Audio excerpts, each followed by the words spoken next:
Ce que le forestier Joe Miller a trouvé dans un vieux bunker n'appartenait pas à un être humain. Cela avait passé beaucoup de temps là-bas, enfermé profondément sous terre, et voulait vraiment sortir. Mais tout a commencé avec une tempête. Il n'y avait pas eu de telle tempête en Oregon depuis 50 ans, du moins selon les anciens de la ville où Miller faisait ses provisions toutes les 2 semaines. Le vent abattait des bosquets entiers, les arrachant avec leurs racines et laissant dans le sol d'énormes blessures sanglantes. Il a plu sans discontinuer pendant 3 jours, transformant les ruisseaux en torrents qui emportaient tout sur leur passage et emportaient les routes. La communication avec la station principale a été coupée dès le premier jour. Pour Miller, ce n'était pas inhabituel. Il était habitué à la solitude et au fait que la nature était ici seule maîtresse. Son secteur était l'un des plus reculés, près de 20 miles carrés de forêt sauvage et indomptée, où les seuls sentiers étaient ceux tracés par les cerfs et lui-même. Il attendait que le mauvais temps passe dans sa guérite, écoutant le vent rugir contre les murs et les gouttes lourdes tambouriner sur le toit. Quand tout s'était calmé, c'était un spectacle de désolation qui s'offrait à lui. Il lui fallut près de 2 jours pour atteindre la crête nord, où passait l'un des principaux sentiers de patrouille. Il travailla sans relâche, sciant les troncs tombés à l'aide de sa fidèle tronçonneuse et traînant les lourdes branches sur le côté. L'air était imprégné d'une odeur humide de feuilles pourries, d'ozone et de bois fraîchement coupés. Le 3e jour après l'ouragan, alors qu'il avait presque fini de dégager les débris de 3 énormes sapins Douglas, il remarqua quelque chose d'étrange. À quelques dizaines de mètres du sentier, le sol s'était affaissé, formant un cratère anormalement plat d'environ 3 mètres de diamètre. La terre était fraîche, sombre et humide, et les racines des arbres qui poussaient sur les bords étaient arrachées, comme si elles avaient été coupées par quelque chose de tranchant. Cela ne ressemblait pas à un glissement de terrain ordinaire. Miller s'approcha. Il fit le tour du cratère en examinant attentivement le sol. Aucune trace d'animaux, aucun signe de karst. Au centre du trou, sous une fine couche de boue et d'aiguilles de tombée, on pouvait voir le coin gris de quelque chose de dur. Il prit la hache qu'il portait toujours à la ceinture et commença à creuser prudemment le sol. Au bout de quelques minutes, il comprit qu'il avait devant lui du béton. Du béton lisse, régulier, industriel, qui n'avait rien à faire au milieu d'une forêt sauvage, à des dizaines de kilomètres de la colonie la plus proche. Miller travailla encore 1 heure à déblayer la terre et les pierres. Devant lui se trouvait une épaisse dalle de béton d'environ 12 pieds sur 12. Au centre, il y avait quelque chose qui ressemblait à une trappe, un lourd couvercle en acier avec un évent encastré, semblable à un gouvernail de sous-marin. L'acier était recouvert d'une rouille profonde, mais la structure semblait incroyablement solide. Il sortit sa radio et tenta de contacter la base. Après quelques minutes de grésillement et de craquement, la voix de Ray, le répartiteur, lui répondit. « Joe, où étais-tu passé? On croyait que tu t'étais fait dévorer par un ours. »« Tout va bien, Ray. Je déblaye les décombres sur le versant nord. J'ai fait une découverte. »« Encore une découverte? Tu as encore trouvé la plantation de ces amoureux de la nature? » ?»« Non, pire, j'ai trouvé une structure, en béton. Une dalle et une sorte de trappe sous terre. On dirait l'entrée d'un bunker ou d'une mine. » Il y eut un silence de quelques secondes dans la radio. « Tu es sûr, Joe? Je suis en train de regarder les cartes, toutes les cartes, y compris les anciens registres forestiers et militaires des 70 dernières années. Il n'y a rien dans ton secteur, à part des arbres et des rochers. Absolument rien. Aucun bâtiment, ni abandonné, ni en activité. Je suis juste dessus, Ray. C'est du béton épais et une trappe en acier. Quelqu'un a construit ça, et pour longtemps. Je te comprends. Écoute-moi bien. Ne touche à rien.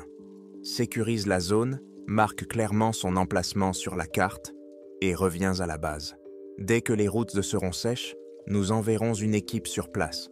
C'est peut-être un ancien site de recherche ou un entrepôt illégal. N'y va pas tout seul. Compris? Compris, Ray, mentit Miller. Il coupa la radio. L'idée de simplement partir lui semblait incorrecte. Il était le maître ici. Il était responsable de cette forêt. Et s'il y avait quelque chose dans sa forêt qui n'était pas sur les cartes, il devait savoir ce que c'était. La curiosité se mêlait au sens du devoir. Il ne pouvait pas simplement laisser ce mystère derrière lui. Le loquet de la trappe ne cédait pas. Il était recouvert d'une couche de rouille et de saleté, comme s'il n'avait pas été touché depuis des décennies. Miller retourna à son sac à dos, en sortit une pelote de corde et un petit morceau de ferraille. Il enfonça la ferraille entre les rayons du loquet, prit appui sur la plaque avec son pied et se jeta de tout son poids contre la trappe. Le métal grinça, produisant un son fort et désagréable dans le silence de la forêt. Il appuya encore, et à chaque fois, la valve cédait d'1 centimètre. Finalement, dans un grincement assourdissant de métal rouillé, le mécanisme tourna jusqu'au bout. Sous le couvercle de la trappe, il entendit un sifflement. De l'air comprimé s'échappait de l'intérieur. L'odeur qui lui frappa les narines était horrible. C'était un mélange de moisie, de cave humide, d'ozone et d'autres choses. Quelque chose de nauséabond et de sucré. Une odeur de chair brûlée. Miller recula d'un pas pour laisser ses poumons s'habituer. Il attendit quelques minutes que l'air cesse de s'échapper des interstices. Puis, agrippant le bord de la grille, il tira le couvercle de la trappe vers lui. Il était incroyablement lourd. Il dut utiliser toute sa force pour le soulever et le tirer sur le côté. Sous le couvercle, un trou carré noir s'ouvrait. Un puits d'eau verticale descendait, dont les parois étaient hérissées de crochets en acier, formant un escalier rudimentaire. L'obscurité était totale et le faisceau de sa lampe ne parvenait pas à atteindre le fond. Il éclaira les parois du puits. Du béton. Lisse, froid, sans aucun joint. Les fils électriques qu'il aperçut sur l'un des murs étaient vieux, recouverts d'une gaine en tissu, carbonisée et craquelée par endroits. Il sortit de son sac à dos une puissante lampe LED, la fixa à son casque, vérifia la corde et en attacha une extrémité au tronc de l'arbre le plus proche. Il n'avait pas l'intention de descendre sans sécurité. Avant de commencer la descente, il regarda une dernière fois autour de lui. La forêt était silencieuse. Même les oiseaux, habituellement bruyants à cette heure de la journée, s'étaient motus. Le seul bruit était celui de sa propre respiration.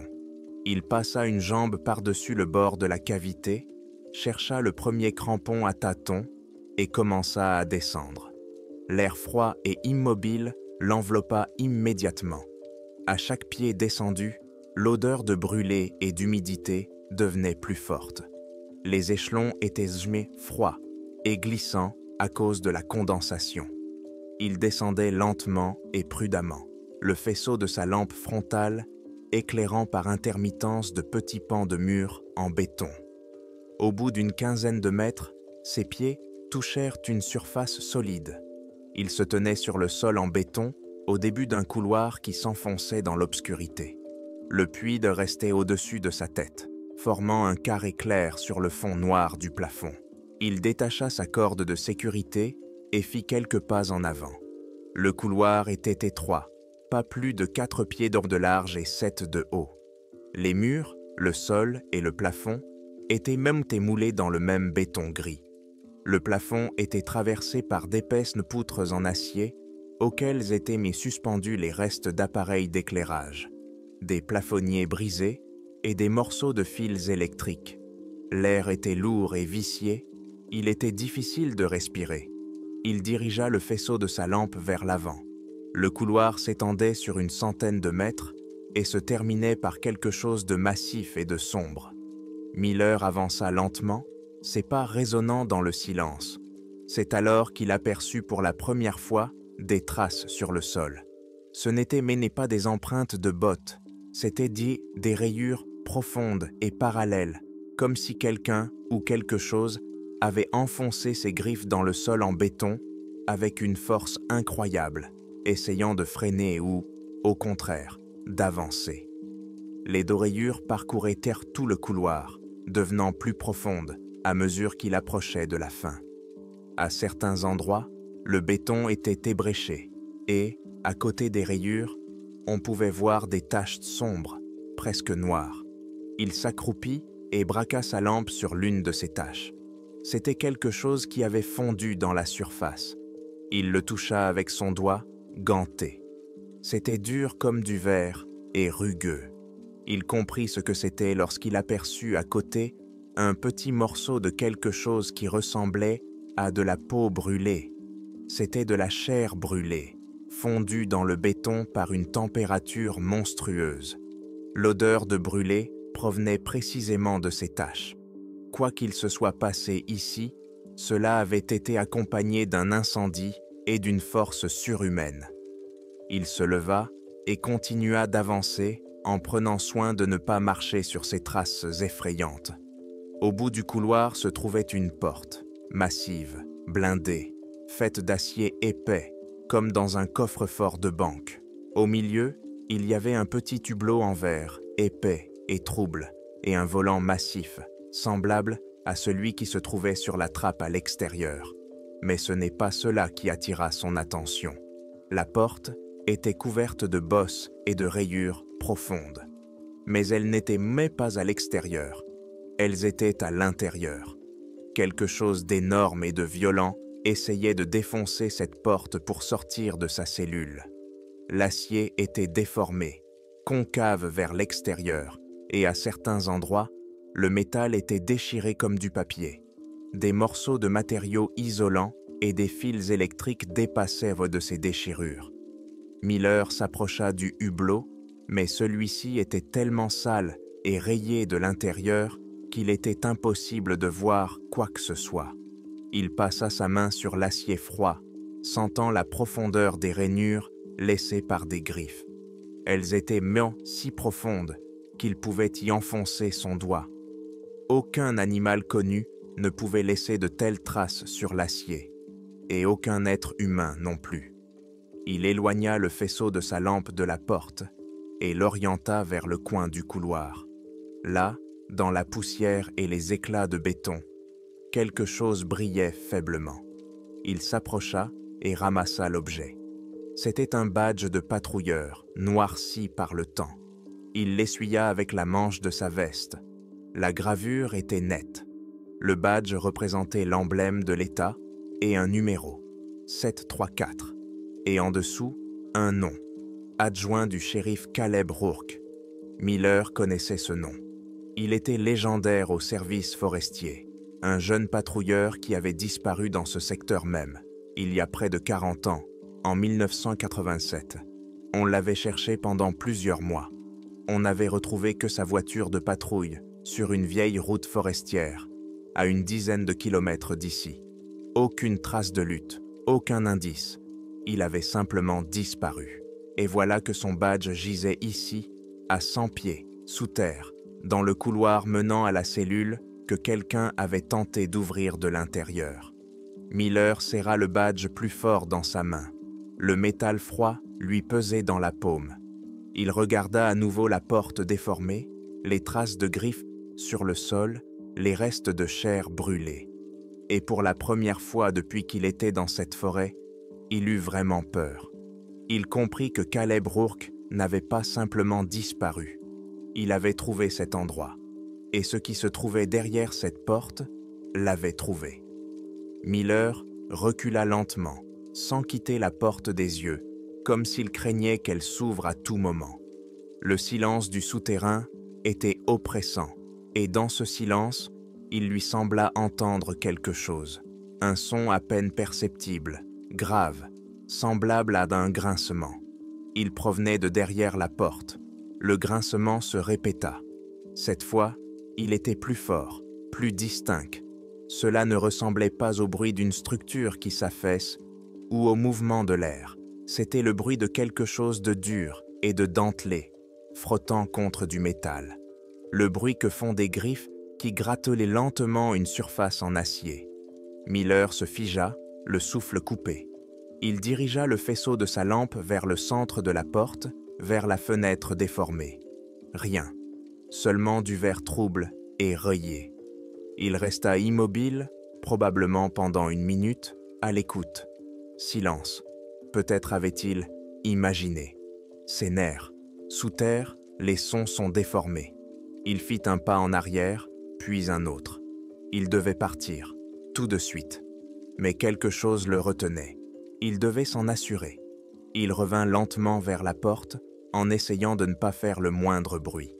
Il se pencha vers la fenêtre, essayant de voir à l'intérieur, mais il ne distingua rien. Il colla alors son oreille contre le métal froid, près d'une des fissures. À l'intérieur, c'était le silence absolu. Pas un souffle, pas un bruit. Seul le bourdonnement dans ses oreilles lui répondait. Il s'écarta. Peut-être que le bruit provenait du mécanisme de la porte, sous l'effet de la différence de pression. Il regarda le volant massif au centre. Il était identique à celui de la trappe, mais plus grand et avec davantage de rayons. Il s'y agrippa à deux mains et essaya de le tourner. Le volant ne bougea pas d'un millimètre. Il était soit coincé, soit bloqué par un mécanisme interne. Il essaya à nouveau, en prenant appui contre le mur et en tirant de toutes ses forces. Le métal ne grinça même pas. La porte était fermée à double tour. Cela lui apporta un certain soulagement. Quoi qu'il y ait à l'intérieur, c'était bien isolé. Il examina à nouveau les dégâts. En y regardant de plus près, il remarqua un autre détail. Les bords des rayures les plus profondes n'étaient pas simplement déchiquetés. Ils étaient là fondus. Le métal autour était noirci et couvert de petites bulles, comme s'il avait été exposé à une température incroyablement élevée pendant un court instant. Cela expliquait les traces de chair brûlée sur le sol. La créature qui avait tenté de s'échapper était non seulement forte, mais aussi brûlante. Ou alors elle utilisait quelque chose qui dégageait de la chaleur. Soudain, un courant d'air à peine perceptible s'engouffra par l'une des fissures de la porte. Et avec lui vint une nouvelle odeur. Elle ne ressemblait pas à celle de la fumée ou de l'humidité. C'était une odeur âcre et métallique, comme celle de l'ozone après un coup de foudre, mais mélangée à quelque chose d'organique. Une odeur de sang frais et de fer brûlant. Cette odeur n'était pas normale, elle était vivante. Elle lui frappa les narines et son instinct de survie, qui sommeillait jusqu'alors, se réveilla en sursaut. Ça suffit. Il n'était plus un forestier, examinant une étrange découverte. Il était un homme face à une cage renfermant quelque chose d'inconnu et de dangereux. Il se retourna et se dirigea à grands pas vers le puits. Il ne courait pas, s'efforçant de garder son sang-froid, mais tous ses muscles étaient étendus. Il ne se retourna pas, mais sentait sur son dos le regard qui le suivait à travers la vitre trouble de la porte blindée. Il lui semblait que le grincement avait recommencé, silencieux, insistant, le suivant de près. Arrivé à l'escalier, il fixa la corde de sécurité et commença à grimper. Ses bras et ses jambes bougeaient, tout seuls, comme par automatisme. Il grimpa sans s'arrêter pour reprendre son souffle. Les montants en acier froid lui brûlaient les paumes à travers ses gants. Il n'entendait que le grincement de ses bottes sur le métal et sa respiration lourde et saccadée qui résonnait dans les parois du puits. Le moindre bruit en bas le faisait sursauter. Il lui semblait que l'obscurité dans le couloir s'épaississait, bougeait, essayait de l'attraper par les jambes. Il s'attendait à entendre le fracas d'une porte enfoncée, mais tout était toujours calme en bas. Ce silence était encore plus effrayant que le grincement. Lorsque sa tête apparut au-dessus du sol, il ressentit un immense soulagement. La lumière du jour, même aussi faible sous le couvert des arbres, lui parut éblouissante. L'air humide de la forêt emplit ses poumons, chassant l'odeur du souterrain. Il sortit du puits, détacha la corde et, sans perdre une seconde, s'agrippa au bord du lourd couvercle en acier. Il tira et poussa de toutes ses forces. Le métal rouillé grinça bruyamment sur le béton. Enfin, dans un coup sourd, la trappe se remit en place, replongeant le puits dans l'obscurité. Miller se jeta sur la valve, essayant de la tourner dans le sens inverse pour la verrouiller. Mais le mécanisme qu'il avait ouvert avec tant de difficulté ne cédait plus. Quelque chose à l'intérieur était cassé. Il ne pouvait tourner la manivelle que d'un quart de tour, mais il était impossible de la bloquer complètement. La trappe était fermée, mais pas verrouillée. L'idée qu'on puisse le rouvrir, même avec effort, de l'intérieur ou de l'extérieur, lui donna la nausée. Il ne pouvait pas laisser ça comme ça. Il regarda autour de lui. Sa hache était toujours par terre. Il s'en saisit et se mit à couper furieusement les racines de l'arbre tombé le plus proche, coupant les grosses branches. Puis, il se mit à les traîner pour les empiler sur la dalle de béton. Il travaillait comme un possédé, sans ressentir la fatigue. Il boucha la trappe avec des rondins épais et des branches, puis jeta des pierres et de la terre par-dessus. Il savait que c'était une protection fragile. Pour quelqu'un qui avait réussi à défoncer une porte blindée, cette barricade ne constituerait pas un obstacle sérieux, mais c'était tout ce qu'il pouvait faire pour l'instant. Une fois terminé, il resta quelques secondes à respirer bruyamment et regarda le résultat de son travail. À présent, cet endroit ressemblait à nouveau à un simple amas de débris après une tempête, presque. Il ramassa son sac à dos, sa tronçonneuse, et d'un pas rapide, presque en courant, il emprunta le sentier qui menait à sa cabane. La forêt autour de lui avait changé. Avant, c'était son foyer, un endroit familier et prévisible. Maintenant, chaque arbre semblait cacher quelque chose de hostile. Chaque craquement de branches sous ses pieds résonnait comme un avertissement. Le silence n'était plus apaisant. Il était sinistre, plein de menaces tacites. Il regardait constamment derrière lui. Il lui semblait voir une ombre passer entre les troncs, comme si quelqu'un l'observait. Il savait que ce n'était que le fruit de son imagination, né de la peur, mais cela ne l'aidait pas. Il marcha pendant plusieurs heures sans s'arrêter, jusqu'à ce qu'il arrive à un ruisseau qui croisait son chemin. Il s'agenouilla et puisa de l'eau glacée pour se laver le visage. Dans son reflet, il vit un homme pâle et épuisé, les yeux grands ouverts. C'était lui, mais il ne se reconnaissait pas. Il sortit sa radio. « Ray, à moi. Ray, réponds. » Seul un sifflement lui répondit. Il réessaya en changeant de fréquence.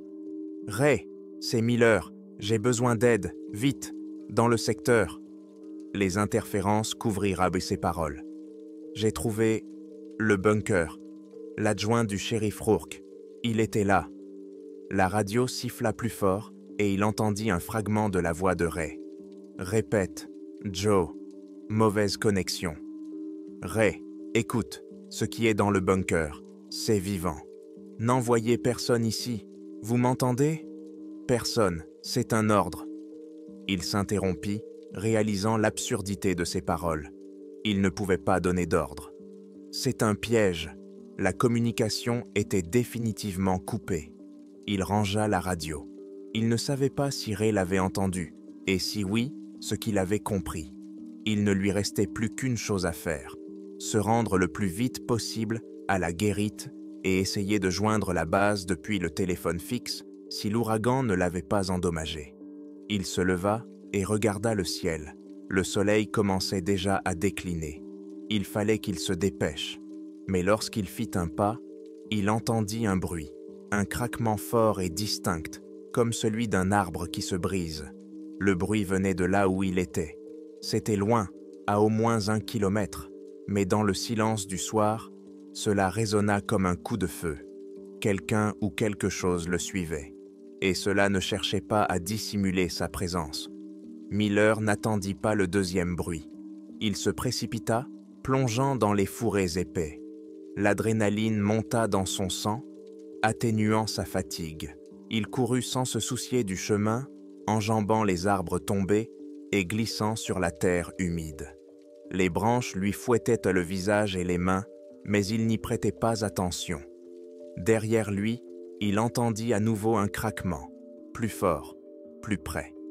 Un nouveau bruit se joignit à lui, un bruit sourd et lourd, comme si quelqu'un frappait le sol avec une masse géante. Ce grondement rythmique le poursuivait, devenant de plus en plus fréquent. Quoi que ce fût, cela se déplaçait rapidement. Beaucoup plus rapidement qu'un homme ne pouvait se déplacer dans une telle forêt. Cela ne contournait pas les obstacles. Cela fonçait droit devant. Miller courait, se fiant à son instinct et à sa connaissance approfondie des lieux. Il savait qu'à 2 miles à l'est se trouvait le canyon de Black Creek. L'endroit était dangereux, avec des pentes rocheuses abruptes, mais il était possible de le traverser. C'était sa seule chance de s'échapper. Il s'efforça de réfléchir tactiquement, réprimant sa panique. Courir sans réfléchir était inutile. Il jeta la lourde tronçonneuse de son épaule. L'outil tomba dans les fougères avec un bruit sourd. Cela lui donna quelques précieuses secondes d'avance. Il se mit à courir plus facilement, plus vite. Le grondement derrière lui ne faiblissait pas. Il entendait les jeunes arbres se briser dans un craquement, le sous-bois se froisser sous ses pas. Les bruits étaient trop forts, trop destructeurs pour n'importe quel animal vivant dans ces bois. Même un grizzly n'aurait pas foncé à travers les fourrés avec une telle fureur. La nuit tombait. Les longues ombres des arbres s'étiraient sur le sol, déformant la perspective et cachant les trous et les racines. Miller trébucha plusieurs fois, réussissant miraculeusement à garder l'équilibre. Il ne se retourna plus. Il savait qu'il ne devait pas voir son poursuivant. Savoir à quoi ressemblait cette créature aurait pu briser définitivement sa volonté. Il courait au son. Il entendait devant lui le murmure de l'eau et se dirigea vers lui. C'était le ruisseau noir qui coulait au fond du canyon. Il était donc sur la bonne voie. Soudain, il déboucha sur une petite clairière et s'immobilisa un instant. Juste devant lui, coupant son chemin, s'étendait une trouée fraîchement tracée. Une dizaine d'arbres avaient donc été abattus. Le sol était labouré et plusieurs énormes rochers, qui gisaient là depuis des siècles, avaient donc été déplacés comme des cartons. L'air était imprégné de la même odeur qu'il avait sentie dans le bunker. Métal brûlé, ozone et sang. La créature ne se contentait pas de le suivre. Elle essayait de lui couper la route en se déplaçant parallèlement à lui. Miller se précipita à travers cette bande de destruction. Ses pieds s'enfonçaient dans la terre labourée.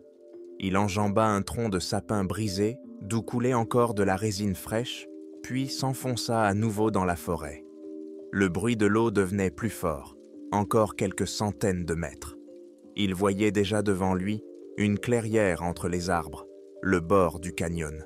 Son poursuivant avait manifestement compris sa manœuvre. Le grondement derrière lui s'intensifia. Il était tout près, peut-être à quelques centaines de mètres. Miller courut jusqu'à un rebord rocheux. 100 pieds plus bas, un torrent d'eau sombre rugissait, projetant de l'écume sur les rochers. Le canyon n'était pas large, environ 50 pieds, mais ses parois abruptes étaient infranchissables. Le seul moyen de passer de l'autre côté était un vieux pont de bois, ou plutôt ce qu'il en restait. 2 gros rondins goudronnés enjambaient le précipice. Autrefois, ils étaient sans recouverts d'un plancher, mais celui-ci avait pourri et s'était effondré depuis longtemps. Miller n'hésita pas. Il posa le pied sur le premier rondin. Il était glissant à cause de l'humidité et de la mousse. Il écarta les bras pour garder l'équilibre et avança lentement, posant un pied devant l'autre. L'eau bouillonnait en contrebas, le vent qui soufflait dans le canyon le poussait dans le dos. Il avait parcouru la moitié du chemin lorsque les arbres au bord du canyon derrière lui craquèrent et s'écroulèrent dans un fracas assourdissant. Quelque chose d'énorme et de sombre tomba sur la corniche. Miller ne regarda pas. Il se força à ne pas regarder. Il fixa son regard sur la rive opposée et accéléra le pas. Derrière lui, il entendit un bruit qu'il n'avait jamais entendu auparavant. Ce n'était pas le rugissement d'un animal. C'était un bruit grinçant, vibrant, comme si quelqu'un frottait un morceau de métal sur du granit avec une force monstrueuse. L'air vibrait sous l'effet de ce bruit. Miller atteignit l'autre rive et sauta sur la terre ferme. Il se jeta immédiatement au sol et se glissa derrière un gros rocher, jetant un coup d'œil derrière lui. Il pouvait maintenant regarder. Sur le rebord opposé, se découpant sur le ciel qui s'assombrissait, il se tenait là. Il ne ressemblait pas à un animal. Il était grand, plus grand qu'un homme, et composé d'angles irréguliers et acérés. Son corps était sombre, presque noir, et semblait constitué d'un enchevêtrement de fils métalliques et de quelque chose d'organique. Il ne se tenait pas debout au sens habituel du terme, mais s'appuyait sur plusieurs appendices longs, ressemblant à des membres, qui se terminaient non pas par des pieds, mais par des griffes acérées, comme des lames. Il n'avait pas de tête. À la place, une seule lueur rouge brillait faiblement dans la partie supérieure de son corps, se déplaçant lentement d'un côté à l'autre, comme pour scanner l'espace. La créature émit le même grincement et fit un pas vers le bord du précipice.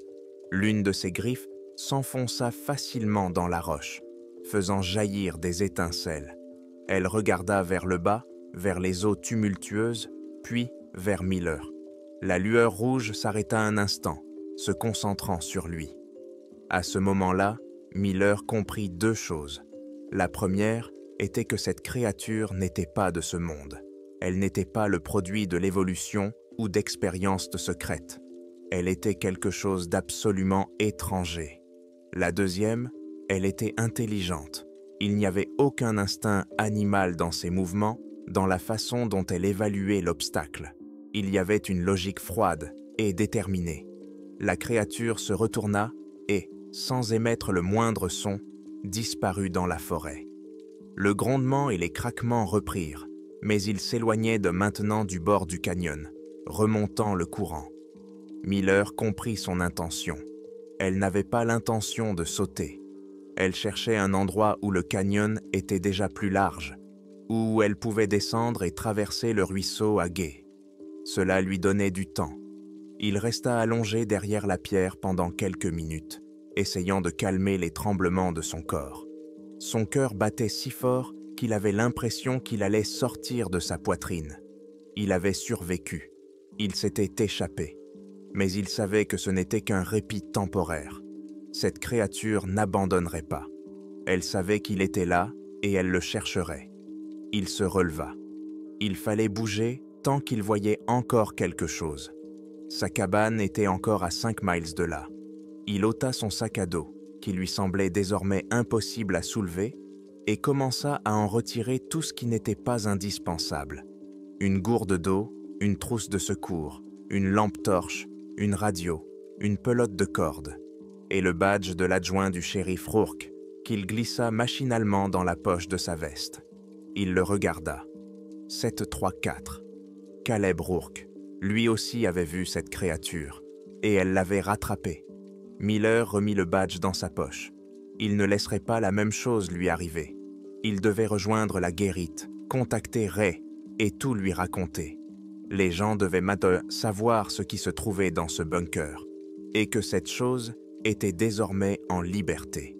Il remit son sac à dos allégé sur ses épaules, prit la hache dans sa main et s'enfonça dans la forêt, perpendiculairement au canyon, en essayant de se déplacer le plus silencieusement possible. Il était désormais lui-même un animal qui se cachait, effaçait ses traces et tendait l'oreille au moindre bruit. La nuit tombait sur la forêt, apportant avec elle le froid. Mais le froid que ressentait Miller ne venait pas de l'extérieur, il venait de l'intérieur. La nuit était totale dans la forêt. Les couronnes denses des arbres centenaires cachaient presque entièrement le ciel étoilé, ne laissant apparaître que de rares et faibles lueurs. Miller avançait dans cette obscurité à tâtons, se fiant davantage à sa mémoire et à sa connaissance du relief qu'à sa vue. Il n'alluma sa lampe qu'une seule fois pendant quelques secondes pour vérifier sa boussole puis l'éteignit aussitôt. Dans une telle obscurité, la lumière était comme un phare, et il ne voulait pas attirer l'attention. Il était désormais une proie. Il avançait lentement, en essayant de ne pas faire le moindre bruit. Chaque pas était calculé. Il marchait sur des pierres et de la mousse, en évitant les branches sèches et les feuilles mortes qui auraient pu trahir sa présence. Il avançait contre le vent pour que son odeur ne se propage pas dans la forêt. L'air froid de la nuit lui brûlait les poumons. Il s'arrêta pour écouter. Silence.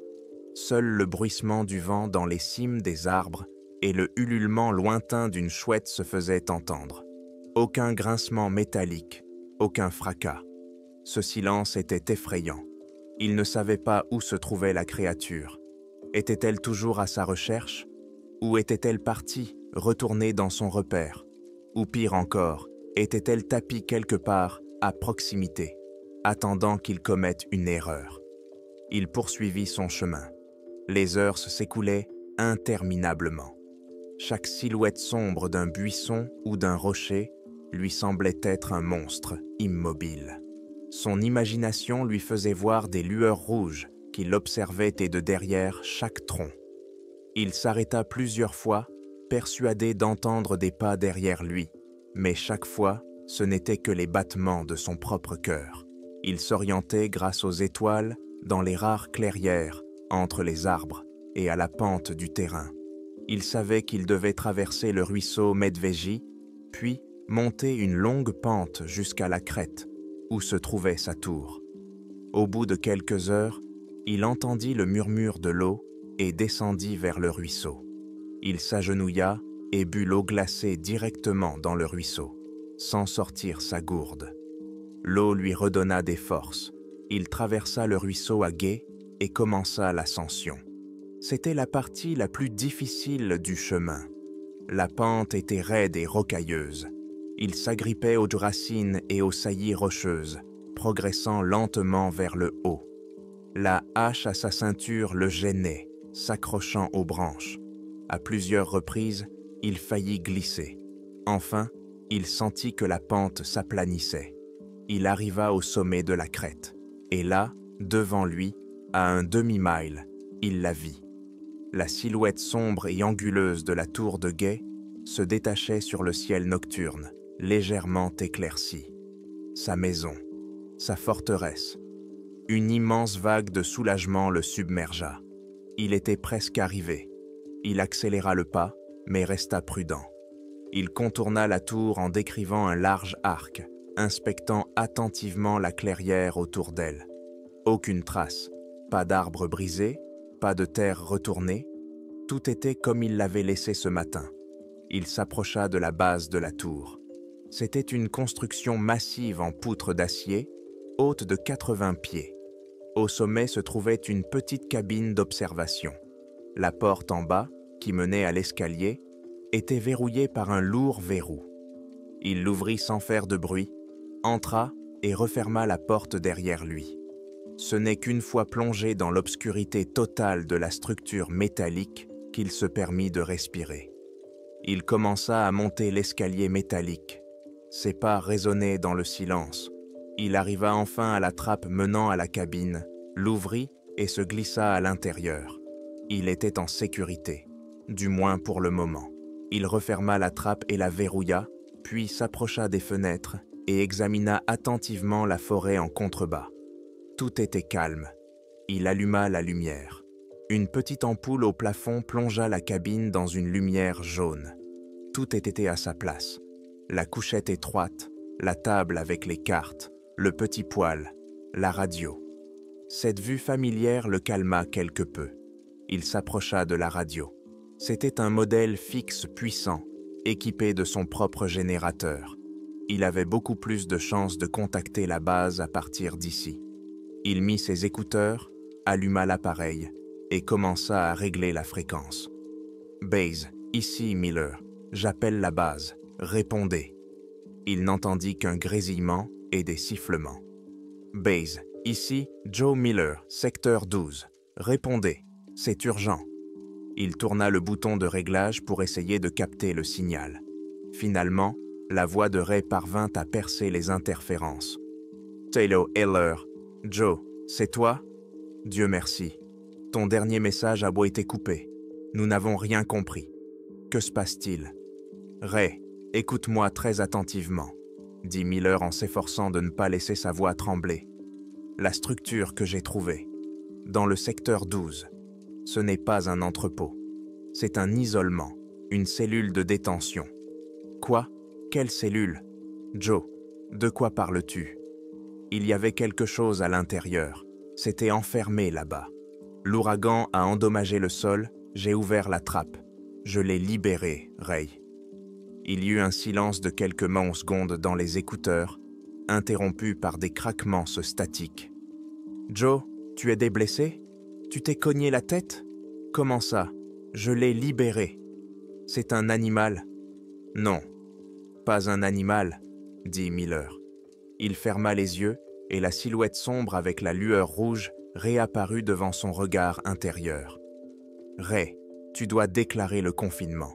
Toute la forêt nationale. Personne ne doit entrer ici. Appelle l'armée. Je ne plaisante pas. Ce n'est pas un exercice. L'armée? Joe, tu as perdu la tête? Pour quelle raison?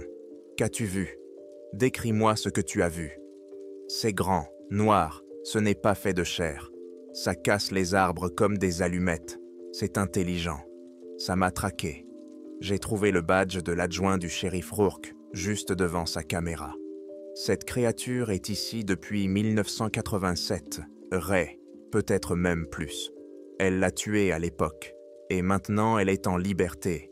Et elle... Il ne termina pas sa phrase. La tour entière trembla sous l'impact d'un choc violent. Les poutres métalliques résonnèrent comme des cordes. Les cartes tombèrent de la table et s'écrasèrent sur le sol. Miller fut projeté contre le mur. La lumière clignota, puis s'éteignit. Il se retrouva dans le noir complet, n'entendant que le grondement du métal vibrant et les parasites dans ses écouteurs, d'où provenait la voix agitée de Ray. « Joe, qu'est-ce que c'était? Joe, réponds-moi, que se passe-t-il » Deuxième coup, encore plus fort cette fois. La tour s'inclina. La vitre d'une des fenêtres éclata dans un grand fracas et le vent froid de la nuit s'engouffra dans la cabine. Miller était allongé sur le sol, essayant de se relever.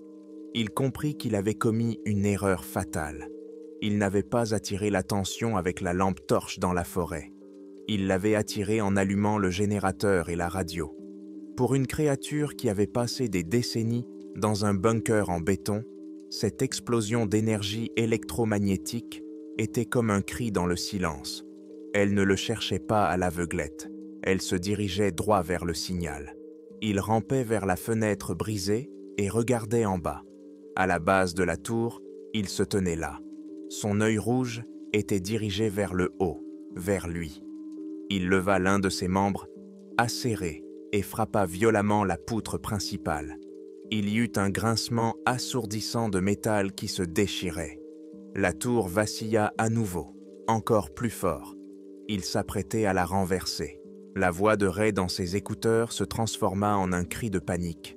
Mais Miller ne l'écoutait plus. Il jeta son casque et se leva d'un bond, gardant à peine l'équilibre sur le sol instable. Le troisième coup secoua la structure jusqu'à ses fondations. Cette fois, le bruit était différent.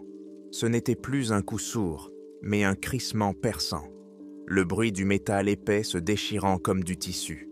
L'une des poutres de soutien céda.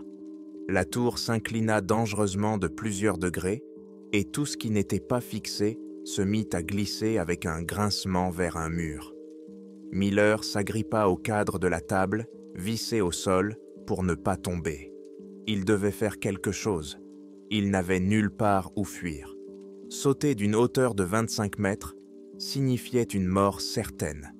L'échelle menait directement dans les griffes du monstre. Il était piégé. Désespéré, il regarda autour de lui.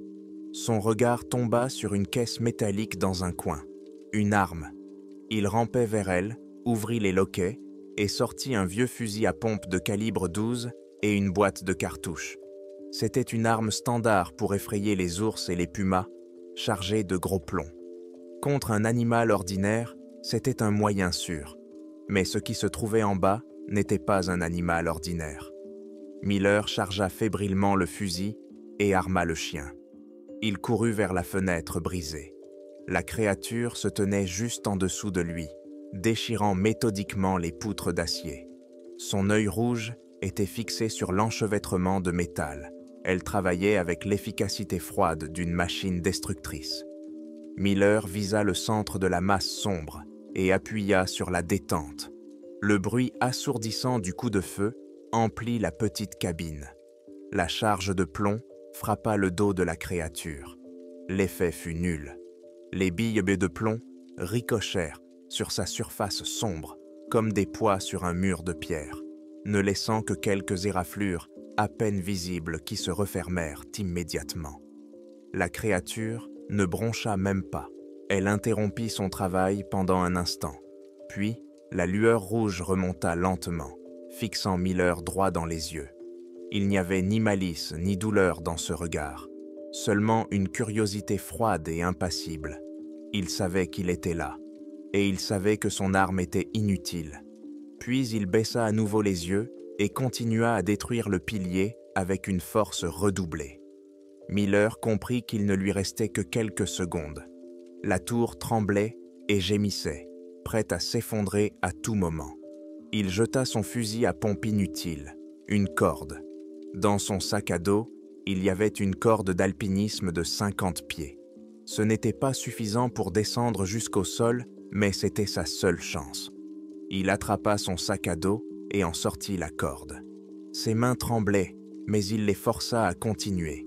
Il attacha l'extrémité de la corde autour du plus gros des montants qui traversaient le plancher de la cabine.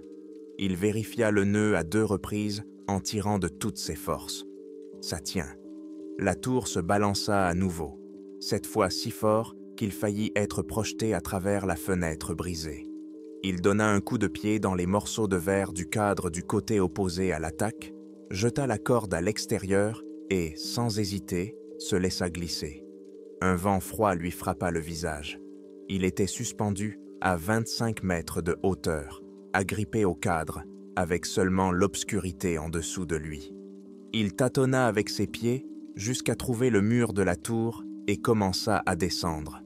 Il avançait rapidement, agrippant la corde de ses mains qui lui brûlait. La structure métallique sous lui vivait sa propre vie, tremblant à chaque choc. Il entendait le grincement et le crissement du métal qui se déchirait tout près. Il descendit d'une dizaine de mètres, puis la corde s'arrêta. Il se retrouva suspendu dans les airs. Il restait encore une quinzaine de mètres jusqu'au sol, trop haut pour sauter. Il regarda en bas, essayant de distinguer quelque chose dans l'obscurité. Juste en dessous de lui, passait l'une des poutres diagonales de la charpente. S'il parvenait à se balancer jusqu'à elle, il commença à se balancer en prenant appui sur la paroi avec ses pieds. En avant, en arrière, en avant, en arrière. À ce moment-là, il y eut un craquement assourdissant. Le pilier principal, que la créature avait tordu, finit par céder. Toute la structure commença à s'effondrer lentement, juste sur lui. Miller comprit qu'il n'avait qu'une seule chance. Il se balança de toutes ses forces et, au moment où la tour commença à tomber, il lâcha la corde et sauta. Il vola dans l'obscurité pendant un instant, puis son corps heurta violemment le métal froid d'une poutre diagonale. Il eut le temps de s'y agripper, mais la douleur lui transperça l'épaule et les côtes. Il glissa sur la surface inclinée, essayant désespérément de freiner. La tour s'effondrait, l'entraînant dans sa chute. Il voyait la terre se rapprocher à toute vitesse. Les arbres, qui semblaient les petits depuis le haut, grandissaient à vue d'œil. Une fraction de seconde avant l'impact, il se propulsa hors de la poutre et sauta sur le côté, à l'aveuglette, en espérant avoir de la chance. Le fracas fut apocalyptique. Des tonnes de métal tordu s'écroulèrent sur le sol, brisant des arbres et soulevant des nuages de terre et de poussière. Miller fut projeté par le souffle comme une poupée de chiffon. Il roula sur le sol sur plusieurs mètres et heurta violemment sa tête contre une racine d'arbre. Ses yeux se sont obscurcis et il a perdu connaissance pendant quelques secondes. Quand il a repris conscience, le silence était presque total autour de lui. Seul un bourdonnement résonnait dans ses oreilles. L'air était imprégné d'une odeur de terre fraîche et de métal. Il était allongé sur le côté, au milieu des débris de branches. Tout son corps était une douleur intense. Il essaya de bouger sa main gauche et poussa un cri. Sa main était cassée. Il s'assit péniblement en s'appuyant sur sa main droite. Devant lui, dans la lumière de la lune qui filtrait à travers une clairière dans la forêt, gisaient dans les ruines de sa tour. Le métal tordu ressemblait au squelette d'un animal préhistorique. Il avait survécu. Miraculeusement, mais il avait survécu. Il commença à ramper lentement vers l'ombre, loin du lieu de l'accident. Il devait se cacher. C'est alors qu'il entendit un bruit parmi les débris, un grincement lent et méthodique de métal contre métal. Quelque chose de sombre commença à se relever du tas de poutres tordues. La créature n'était pas blessée. Elle se fraya un chemin parmi les débris, rejetant les morceaux d'acier comme s'il s'agissait de boîtes de conserve vides. Elle se redressa de toute sa hauteur surnaturelle. Son œil rouge balaya lentement la clairière. Elle le cherchait, et elle savait qu'il était là, quelque part, tout près. Blessé, désarmé, à découvert. Miller se figea, effrayé, retenant son souffle. Il était allongé à l'ombre d'un grand arbre, à seulement une centaine de mètres du monstre. Le faisceau rouge glissait lentement sur le sol, se rapprochant de sa cachette. Le faisceau rouge glissait sur le sol, dévorant impitoyablement l'ombre. Il passa sur le tronc d'un arbre abattu, éclaira des fragments de métal, s'arrêta sur un buisson de fougères piétinées. Il ne restait plus que quelques mètres avant d'atteindre l'endroit où Miller était allongé. Il se recroquevilla contre le sol, essayant de se fondre dans le sol. La douleur dans son bras cassé était vive, mais la peur était plus forte. Il entendait un léger bourdonnement provenant de la créature, une vibration à basse fréquence qui semblait faire trembler le sol. Il n'avait nulle part où fuir. Se battre était inutile. Le faisceau toucha sa botte. Le mouvement s'arrêta. La créature était immobile. Son œil rouge était fixé sur lui. Le silence était total. Même le vent s'était calmé. Miller savait que c'était la fin. La créature fit un pas vers lui, lentement, presque à contre-cœur. Puis, un autre. Elle ne se pressait pas. Elle savait qu'il ne s'enfuirait pas. À ce moment-là, quelque chose se déclencha dans l'esprit de Miller. La peur primitive qui le paralysait fit place à un calme étrange et glacial. Il voyait sa mort, et maintenant qu'elle était si proche, elle avait perdu tout pouvoir sur lui. Il n'avait pas l'intention de mourir couché dans la boue comme un animal blessé. S'appuyant sur son bras droit valide, il s'assit lentement, surmontant la douleur. Puis, s'agrippant au tronc de l'arbre, il se releva péniblement. Il se tenait debout, vacillant, sale. Le bras cassé pendait à un angle anormal. La créature s'arrêta à 3 mètres de lui. Elle était énorme, sa silhouette sombre masquait complètement la lumière de la lune. Son œil rouge l'étudiait comme un entomologiste étudie un insecte capturé. Miller regarda droit dans cette lumière immobile. Il tendit lentement la main droite vers sa ceinture et détacha sa hache. Il ne fit aucun mouvement brusque. Il leva la hache devant lui pour que la créature la voie. C'était sa seule arme, le symbole de son travail, de sa vie dans cette forêt. Puis, regardant droit dans l'œil rouge, il desserra les doigts. La hache tomba sur le sol dans un bruit sourd. Ce n'était pas un geste de défaite, c'était un geste de refus. Le refus de se battre, refus d'être une menace. Il montrait qu'il n'était pas un ennemi. Puis, tout aussi lentement, il glissa sa main droite dans la poche de sa veste et en sortit le badge de Caleb Rourke. Il le serra entre son pouce et son index et le tendit, paume vers le haut. Le métal terni brilla faiblement dans la lueur rouge. Il ne dit rien. Quel mot cette créature pouvait-elle comprendre? Il se tenait simplement là, tenant le badge. Une preuve. Le symbole de ce qu'il savait. Il savait depuis combien de temps elle était là et ce qu'elle avait fait à l'autre homme qui avait probablement essayé de se défendre. La créature ne bougeait pas. Son œil rouge se fixa sur le petit objet métallique dans la main de Miller. Le faible bourdonnement qu'il émettait changea de tonalité. Il devint plus aigu, se transformant en une série de cliquetis rapides et silencieux. Il analysait, il traitait l'information. Miller, la hache par terre, le bras cassé, le jeton de la victime précédente. Le tableau était complet. Il avait passé des décennies ici, dans un isolement et un silence total. Il s'était échappé et avait rencontré le premier être vivant qui avait pénétré dans son refuge, ouvert la porte. Il avait réagi comme il avait été programmé ou comme son instinct le lui dictait, éliminer le témoin, éliminer la menace. Mais maintenant, le témoin ne représentait plus une menace. Il était brisé, et il montrait qu'il comprenait. Une éternité s'écoula. Miller resta immobile, sentant son sang battre dans ses tempes.